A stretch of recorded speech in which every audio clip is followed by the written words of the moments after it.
In the depths of biblical history, we find a figure whose words echo through the centuries, touching hearts and challenging minds to this day. We are talking about Isaiah, one of the greatest prophets of the Old Testament, whose book is a treasure of divine revelations and extraordinary visions. But what makes Isaiah's prophecies so special? Why, even after millennia, do his words continue to captivate readers and scholars around the world? Imagine yourself transported to Jerusalem over 2,700 years ago. The streets are filled with people. The temple is the center of religious life. And in the midst of this scene, a man arises with a message that will shake the foundations of the nation. This man is Isaiah, and his prophecies are not mere predictions of the future. They are a glimpse into the very heart of God. The book of Isaiah is like a roadmap of destiny, not only for Israel but for all humanity. It is a text that challenges our understanding, mixing dark warnings with radiant promises of hope. To give you an idea, it's as if Isaiah had access to a divine script, revealing scene by scene the cosmic drama that would unfold in the centuries to come.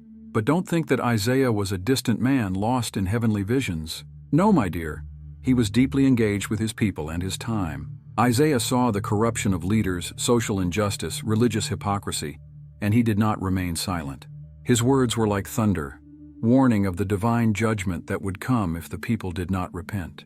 And here is the first lesson we can learn from Isaiah: the importance of having the courage to speak the truth, even when it is inconvenient. How many times have we remained silent in the face of injustices out of fear of confrontation? Isaiah teaches us that the truth, no matter how hard it is the path to redemption. But Isaiah's prophecies are not just about judgment. Oh no, they are a beacon of hope in the midst of darkness. Isaiah speaks of a future where wolves and lambs will live in peace, where swords will be turned into plowshares. Does it sound utopian? Perhaps. But what if these visions are an invitation to dream of a better world and work to make it a reality? One of the most fascinating things about the book of Isaiah is how it intertwines the present, the near future, and a distant future. It's as if he were watching a movie in multiple temporal dimensions at once. He speaks of kings and kingdoms of his time, but also of a Messiah who would come centuries later, and of an eternal kingdom that is still to come. Think about that for a moment. What would it be like to have this panoramic view of history? How would it change our perspective on the challenges of everyday life? Perhaps, like Isaiah, we would learn to see beyond immediate circumstances and trust in a greater plan. And speaking of a greater plan, we cannot overlook Isaiah's Messianic prophecies. They are so precise, so detailed, that many call them the fifth gospel. Isaiah speaks of a suffering servant, a king born of a virgin, a ruler who will bring everlasting peace. For Christians, these prophecies find their fulfillment in Jesus Christ. But even if you are not a Christian, there is something deeply intriguing about these prophecies. They make us question, is there a greater purpose for human history? Are we moving toward some kind of cosmic climax? What makes the book of Isaiah so captivating is that it is not just a religious text. It is a literary work of immense beauty and power. Isaiah's language is rich in metaphors and vivid imagery. He speaks of mountains melting like wax, of deserts blooming like roses. It is poetry in its highest form. And here is another lesson we can learn from Isaiah: the importance of language and communication. In a world saturated with information, how can we convey messages that truly touch people? Perhaps we need to rediscover the power of poetic language, of metaphors that spark the imagination. But don't be fooled into thinking that Isaiah was just a dreamy poet. His prophecies are anchored in the concrete reality of his time.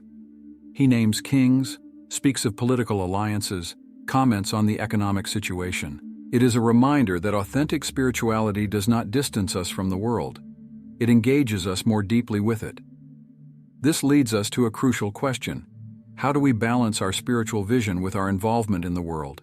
Isaiah shows us that it is possible and necessary to have our feet on the ground and our eyes on the sky. Isaiah's divine calling is a pivotal event in the history of biblical prophecy. This landmark moment in the prophet's life occurred in the Temple of Jerusalem, a place of great religious significance for the people of Israel. Isaiah's experience, described in chapter 6 of his book, is a powerful narrative that illustrates the encounter between the divine and the human. In the year of King Uzziah's death, Isaiah had an extraordinary vision. He saw the Lord sitting on a high and exalted throne, and the train of his robe filled the temple. This striking image conveys the greatness and majesty of God. It is important to note that this vision occurred at a time of political transition, highlighting how prophetic calling often coincides with periods of change and uncertainty. The description Isaiah gives of the scene is rich in symbolic details. He mentions seraphim, celestial beings who flew above the throne. Each had 6 wings. With 2 they covered their faces, with 2 they covered their feet, and with 2 they flew. This image conveys a sense of reverence and continuous worship in the divine presence. The seraphim proclaimed, "Holy, holy, holy is the Lord of hosts, the whole earth is full of his glory." Isaiah's reaction to this vision is profoundly human and touching. In the face of God's holiness, he feels completely inadequate. He exclaims, "Woe to me, I am ruined, for I am a man of unclean lips and live among a people of unclean lips, and my eyes have seen the King, the Lord of hosts." This confession from Isaiah reflects a recurring theme in prophetic experiences, the recognition of one's own unworthiness before divine perfection. What follows is a symbolic act of purification. One of the seraphim flies to Isaiah with a live coal, which he had taken from the altar with a pair of tongs. The seraph touches Isaiah's lips with the coal and declares, "See, this has touched your lips. Your guilt is removed, and your sin is forgiven." This act represents the necessary purification and preparation for prophetic service. After this symbolic purification, Isaiah hears the voice of the Lord asking, "Whom shall I send? Who will go for us?" Isaiah's response is immediate and decisive. "Here I am, send me." This response demonstrates Isaiah's willingness to accept the divine call, even without fully knowing what it would entail. Isaiah's calling is not for an easy task. The Lord sends him to deliver a difficult message to the people. He must warn them about the consequences of their disobedience and lack of faith. The message that Isaiah must convey is challenging. The people will hear, but will not understand. They will see, but will not perceive. This part of Isaiah's calling illustrates a common reality in prophetic ministry, the task of delivering unpopular messages and facing the people's resistance. It is important to contextualize Isaiah's calling within the historical situation of Israel at that time. The kingdom was divided, with Israel to the north and Judah to the south. Both kingdoms faced threats from foreign powers and struggled with internal issues of corruption and social injustice. Isaiah's calling arises in this complex scenario, highlighting how the prophetic voice often rises in times of national crisis. Isaiah's ministry, which began with this dramatic calling, would last several decades and span the reigns of various kings of Judah. Throughout this period, Isaiah would face significant challenges, including resistance to his message and threats to his personal safety. However, he would remain faithful to his calling, demonstrating remarkable courage and determination. Isaiah's experience of calling raises important questions about vocation and purpose. How do we recognize our own calling in life? What kind of preparation is necessary to fulfill our mission? Isaiah's response, "Here I am," is a model of availability and obedience that has inspired many throughout the centuries. Isaiah's calling also illustrates the importance of authenticity in spiritual leadership. Before he could speak to others, Isaiah had to confront his own imperfection and experience divine grace. This process of self-examination and purification is crucial for anyone aspiring to a position of spiritual influence. Furthermore, Isaiah's calling demonstrates how personal experience with the divine can be transformative. The vision in the temple was not just a spectacular event, it was an encounter that redefined Isaiah's identity and purpose. He entered the temple as an ordinary man and left as a prophet of God. It is interesting to note how Isaiah's experience influenced his subsequent prophetic message. Themes such as the holiness of God, the need for purification, and the importance of obedience are recurring in his writings. His calling was not just an isolated event, but a foundational experience that shaped his entire perspective and ministry. Isaiah's calling also serves as a reminder of divine sovereignty in human history. At a moment of political and social uncertainty, God calls a man to be his voice. This suggests that even in times of apparent chaos, there is a divine purpose at work. For modern readers, the narrative of Isaiah's calling offers valuable insights into leadership, integrity, and moral courage. In a world that often seems to lack prophetic voices, Isaiah's story challenges us to consider our own responsibility to speak the truth and advocate for justice. Isaiah's vision in the temple also raises questions about the nature of religious experience. How do we balance respect for tradition with openness to new revelations? How do we discern between authentic experiences with the divine and illusions or manipulations? Finally, Isaiah's calling reminds us of the importance of humility and dependence on God. Even after his extraordinary experience, Isaiah remained aware of his limitations and the ongoing need for divine grace. This attitude of humility, combined with a deep conviction, characterized his entire prophetic ministry. As we reflect on Isaiah's calling, we are invited to consider our own spiritual journey. What kind of vision could inspire us to more dedicated service? How can we cultivate sensitivity to the divine voice in our own lives? Isaiah's example challenges us to be open to transformative encounters with the divine, and to respond with courage and obedience when we are called.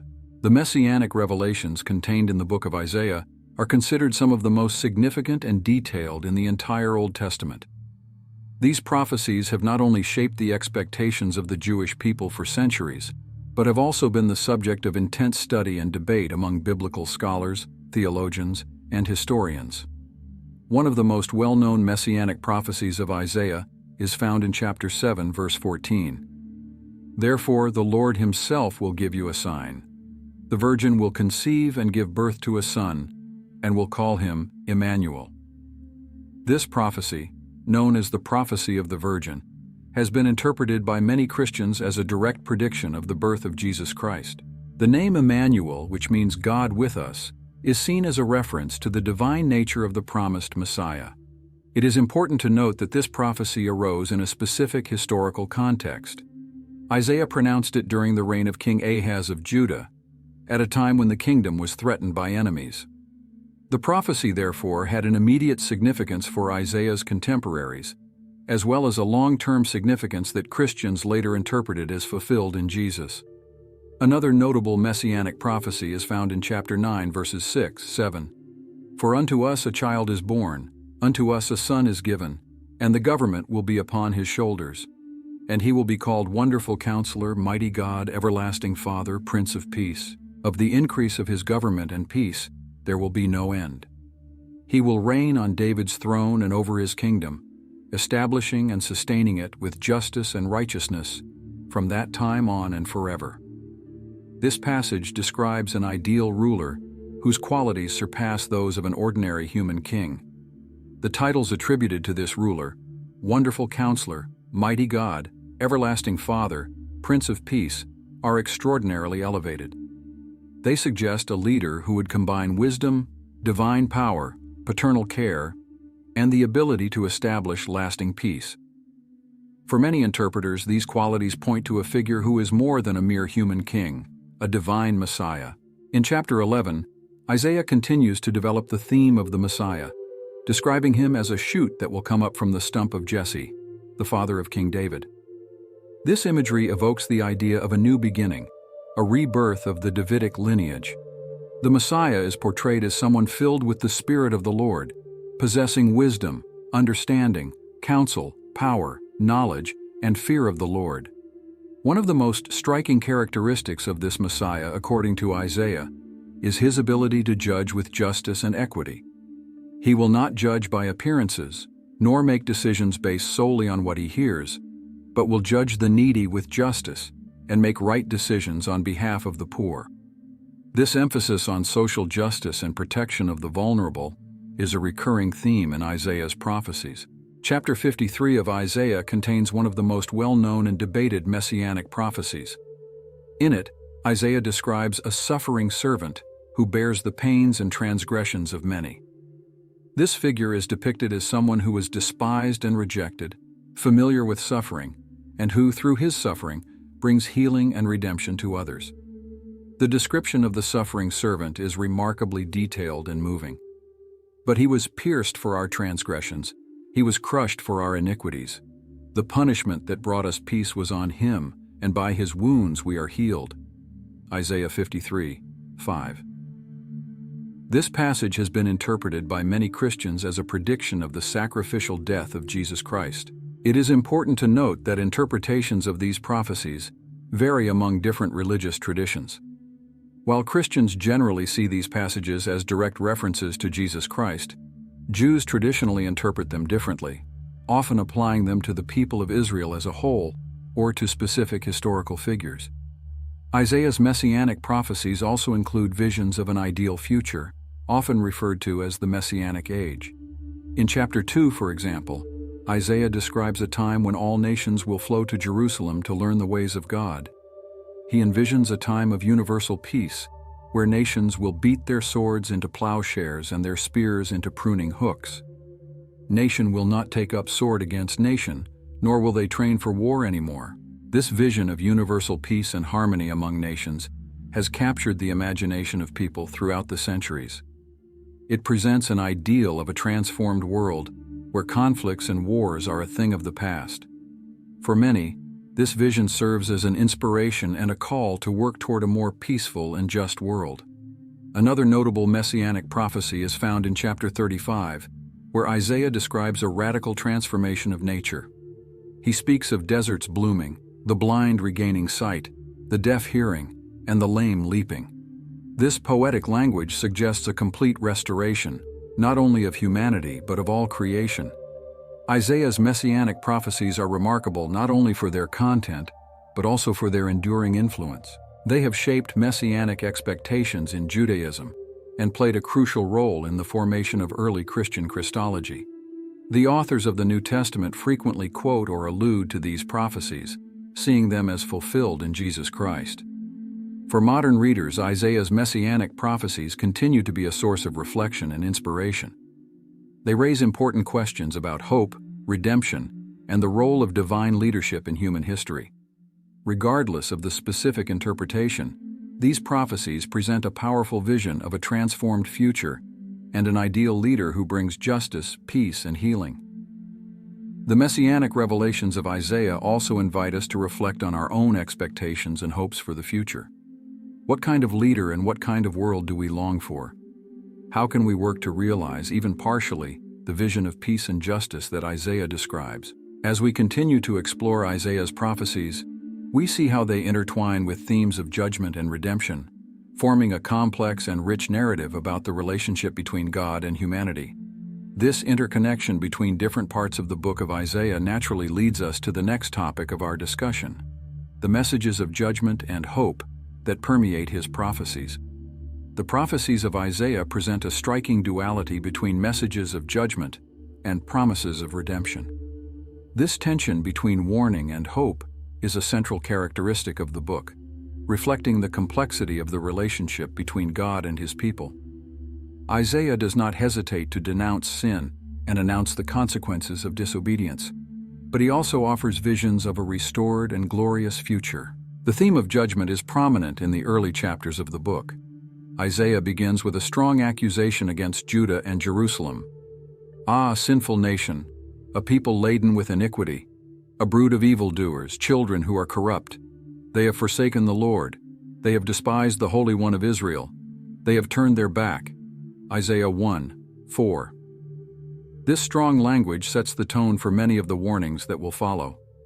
Isaiah criticizes a variety of sins, including idolatry, social injustice, political corruption, and religious hypocrisy.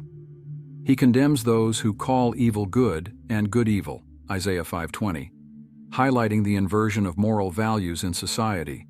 The prophet also denounces the oppression of the poor and vulnerable, a recurring concern in his messages.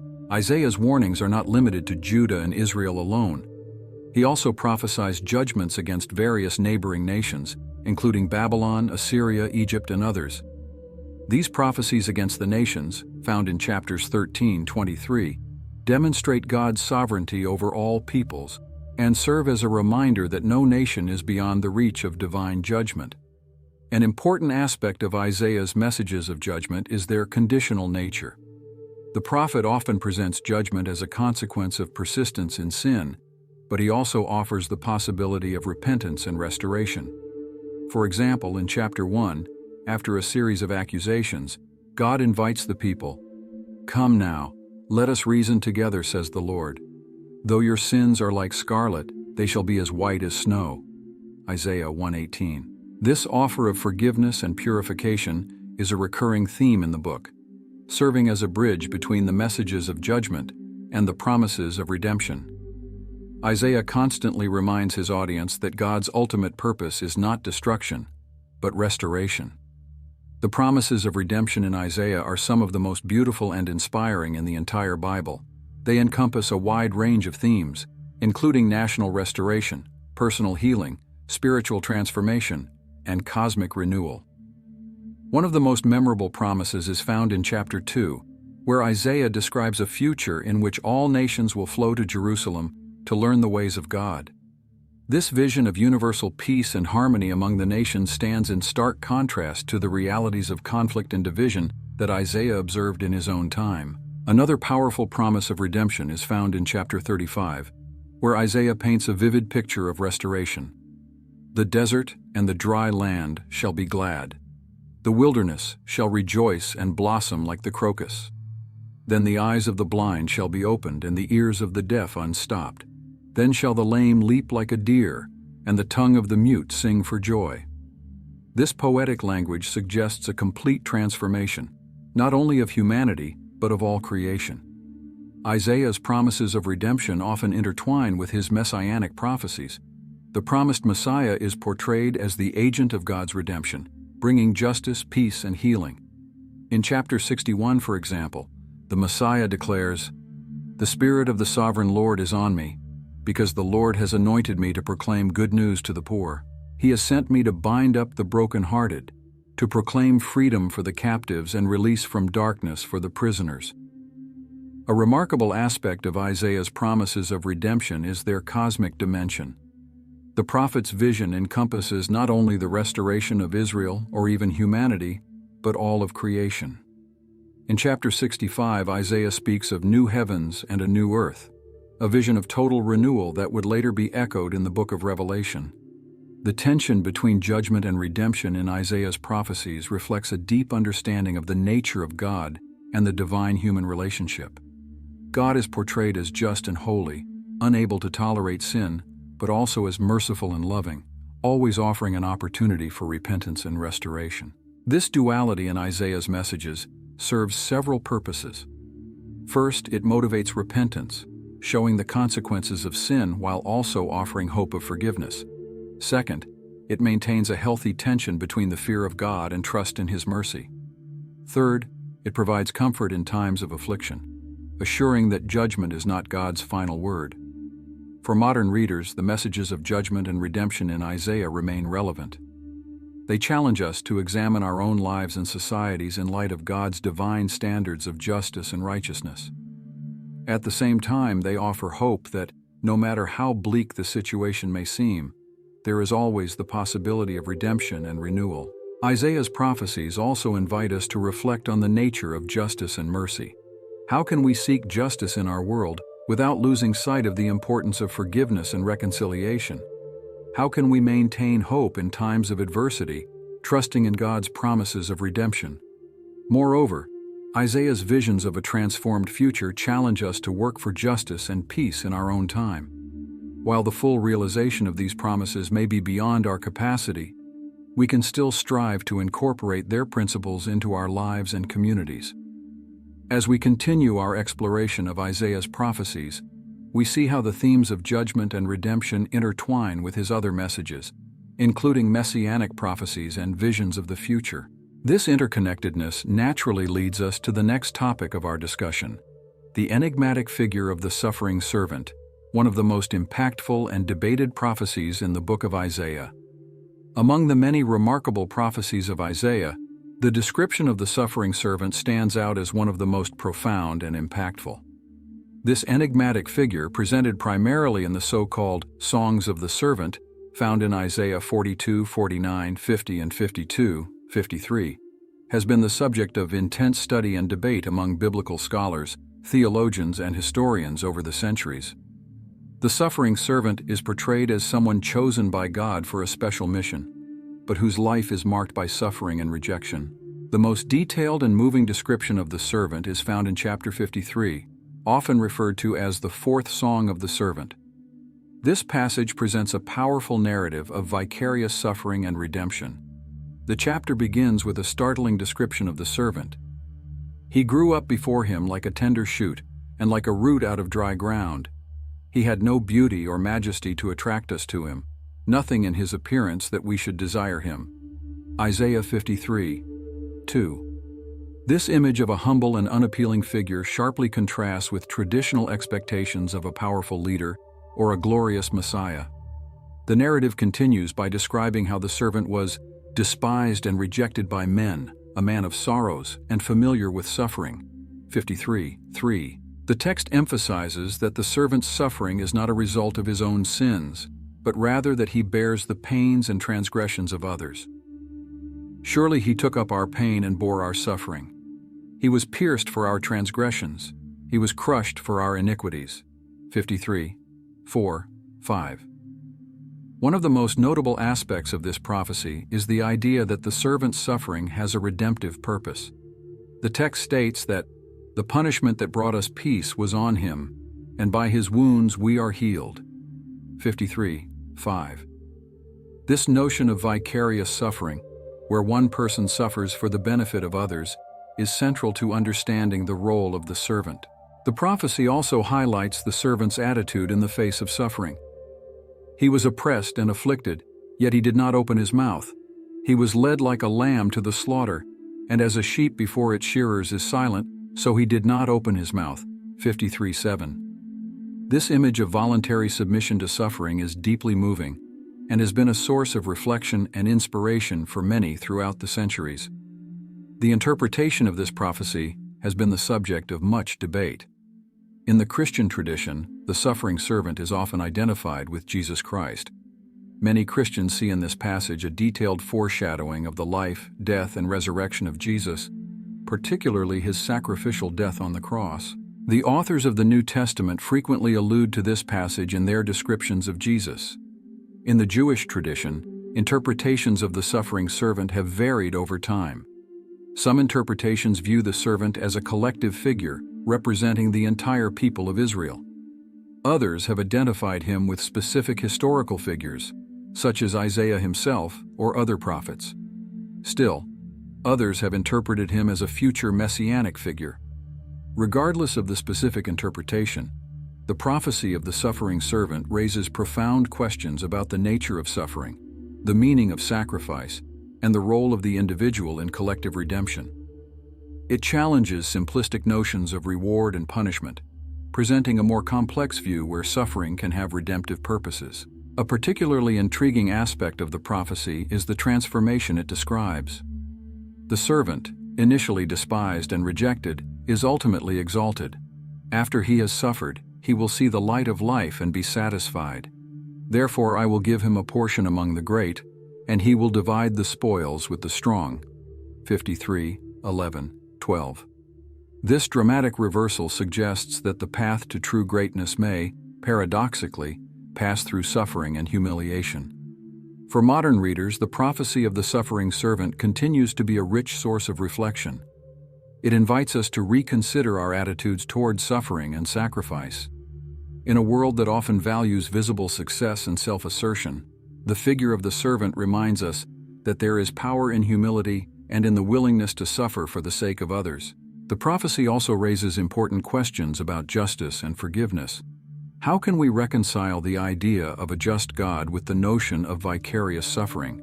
How can the sacrifice of one bring healing to many? These are questions that continue to challenge and inspire religious and ethical thinkers. Furthermore, the figure of the suffering servant invites us to reflect on our own willingness to serve and sacrifice for the good of others. To what extent are we willing to embrace discomfort, rejection, or even suffering for a greater cause? How can we incorporate the spirit of selfless service into our own lives and communities? It is important to note that the prophecy of the suffering servant does not glorify suffering for its own sake. Instead, it presents a vision where suffering, when embraced voluntarily out of love for others, can have transformative and redemptive power. This is a message that resonates deeply in many spiritual and philosophical traditions around the world. The figure of the suffering servant also reminds us of the importance of looking beyond appearances.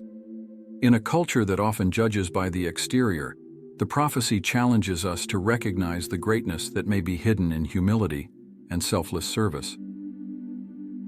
Finally, the prophecy of the suffering servant connects with the broader themes of the book of Isaiah. It intertwines with messages of judgment and redemption, offering a vision of how restoration can come through sacrifice. It also connects with Messianic prophecies, presenting an image of leadership that sharply contrasts with conventional expectations of power and glory.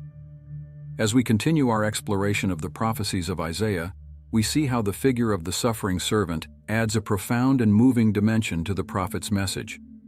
This vision of sacrificial service and redemption through suffering naturally leads us to the next topic of our discussion: the universal sovereignty of God proclaimed in the prophecies of Isaiah.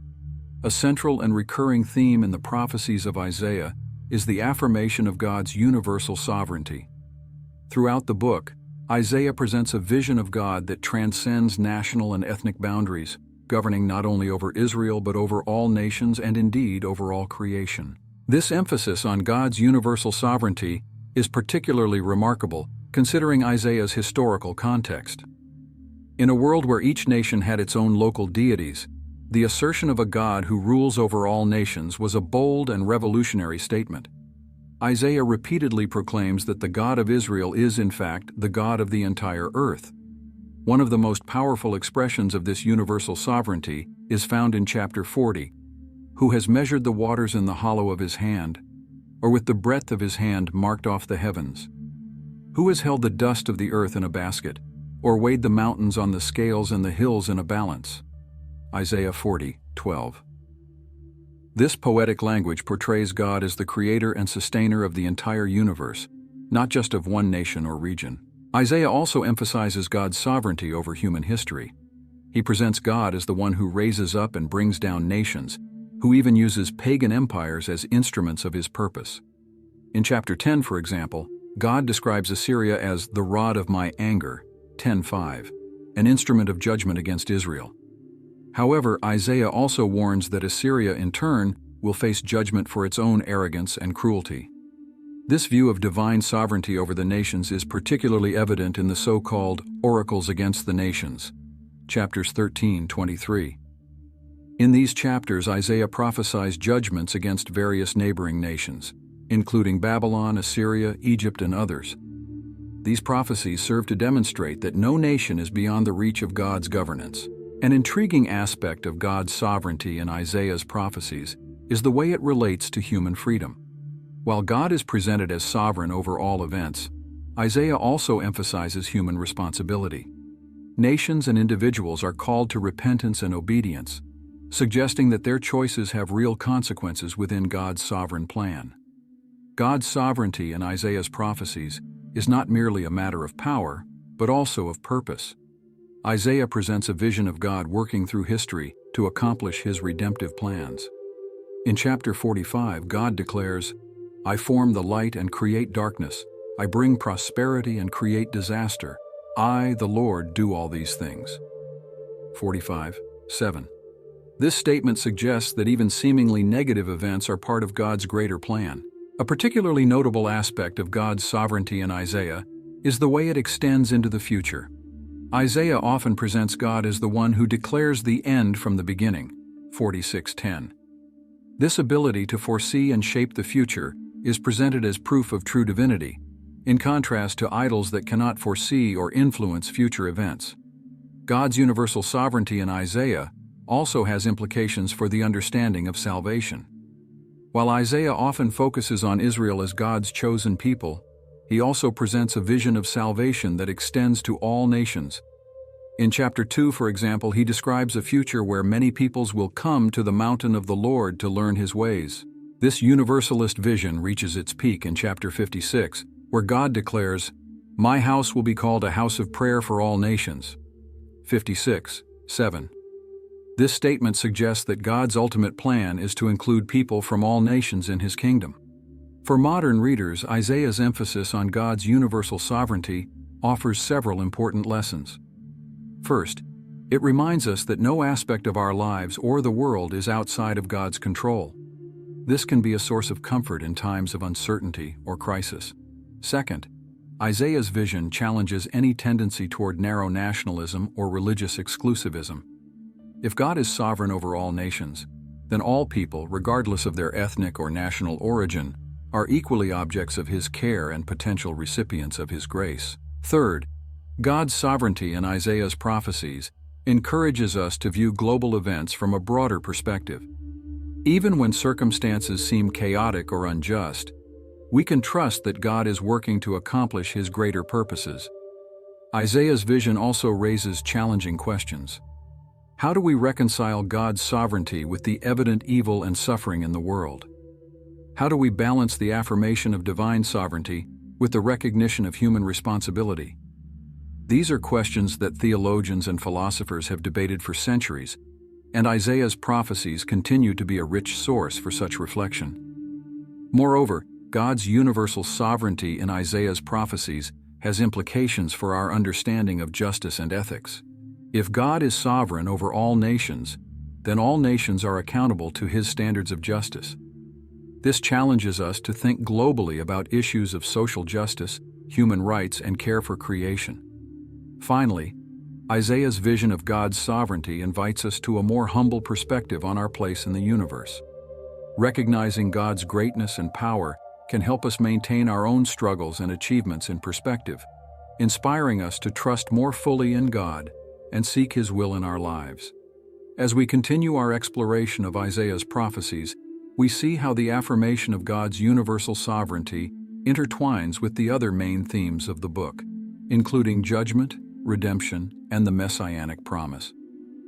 This comprehensive vision of God's governance over all creation naturally leads us to our final topic, Isaiah's vision of a new creation, where God's sovereignty is fully manifested in a renewed and transformed world.